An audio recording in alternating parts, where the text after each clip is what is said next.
सारे रिश्ते पैसे पर टिके हुए हैं। ये मैंने माना कि पैसा भगवान नहीं होता है, लेकिन पैसा भगवान से कम भी नहीं होता है। आज जो बहुत बड़े बड़े ओहदे पर बड़ा पैसे वाला है, वह जहाँ भी जाएगा उसके लोग बहुत इज्जत करते हैं, फूल माला लाकर उसको सम्मान देते हैं। वही कोई गरीब आदमी, कोई भिखारी हो, उसको कोई पास में बैठने नहीं दे देता है उसको है। लेकिन कोई आदमी गरीब और अमीर क्यों होता है? कोई गरीब घर में पैदा होता है, पैदा होते गरीब हो जाता है। कोई अमीर पैदा होता है, अरबपति घर में पैदा होते अमीर हो जाता है। क्यों होता है? कर्म है।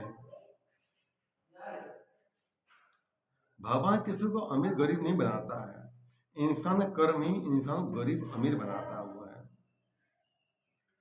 कर्म इंसान को, अच्छा कर्म इंसान को ऊंचा उठाता है और बुरा कर्म इंसान नीचे पतन कर डालता हुआ है। एक बार लक्ष्मी और शनिदेव में बहस हो गई। लक्ष्मी जी कहती हैं कि हम गरीब आदमी को भी हम धनवान बना सकते हैं, मेरी कृपा इसके ऊपर हो जाए। और शनिदेव कहते हैं हम अमीर आदमी को गरीब बना देंगे जिसके ऊपर हम सवार हो जाए। तो शनि कहते हैं हम तुमसे श्रेष्ठ हैं, लक्ष्मी कहते हैं हम तुमसे श्रेष्ठ हैं। दोनों में बहस होने लगी। तो शनिदेव ने कहा इससे काम नहीं बनेगा, कोई तीसरा फैसला करे तो मान्य होगा। कहने लगे ठीक है। तीसरा फैसला कौन करेगा?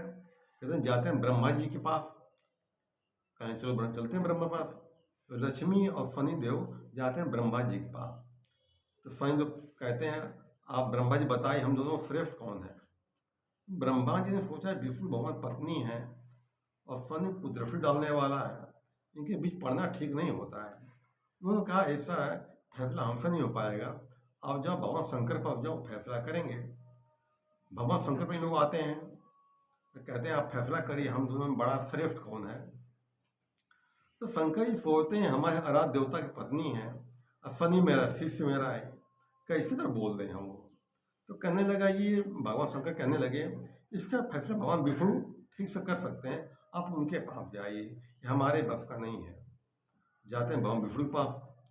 तो वहीं नारद वहीं बैठे होते हैं। नारद से भगवान कुछ चर्चा कर रहे होते हैं, वहीं बैठे होते हैं। तो जब विष्णु और शनिदेव और लक्ष्मी पहुंचते हैं विष्णु पाए पर, नारद वहीं बैठे हुए थे। तो अपनी बात रखते हैं, लक्ष्मी रखते हैं बताइए हम दोनों श्रेष्ठ कौन है? विष्णु ने सोचा ये हमारी पत्नी है, ये शनि अभी मेरा भक्त ही है, कैसे दूसरे बोल रहे हैं। तो भगवान विष्णु ने बहाना बनाया कि मुझे भक्त के पास जाना बुला रहा है, तुम्हारी छोटी मोटी बात है इसका फैसला नारद कर देंगे। कोई बड़ा फैसला हम करते भी छोटी मोटी चीज़ नारद को सुलझा देते हैं। हम वो निकल गए, बच गए नारद। तो शनिदेव नारद कहते हैं आप फैसला करिए। तो नारद भगवान फंस गए। तो नारद ने कहा एक काम करो, आप दोनों एक साथ जाओ एक साथ आओ। एक साथ गए एक साथ आए तो बोले दोनों श्रेष्ठ तुम दोनों श्रेष्ठ हो। तो शनि का नहीं एक बताओ श्रेष्ठ। तो कहना अच्छा शनि आप जाइए फिर आइए। तो जाके आए कि लक्ष्मी गई, आप भी जाओ आप भी लौट के आओ। अकेले गई लौट के आई। तब नारद क्या कहते हैं, नारद बुद्धिमान थे, वैसे बुद्धिमान थे। तो उन्होंने क्या कहा लक्ष्मी जी आती हुई बहुत अच्छी लगती हैं और शनिदेव आप जाते हो बहुत अच्छे लगते हो। यानी कि दुख जाता हुआ अच्छा लगता है, सुख आता हुआ अच्छा लगता है। ये धन आता हुआ अच्छा लगता है और दुख बीमारी परेशानी जाती हुई अच्छी लगती है। दोनों अपनी जगह श्रेष्ठ है। वो जा रहा अच्छा लग रहा है, दुख जा रहा है अच्छा लग रहा है, सुख आ रहा है अच्छा लग रहा है। ये फैसला कर दिया, दोनों खुश हो गए। ठीक है, इसी बातों में धन्यवाद करता हूँ।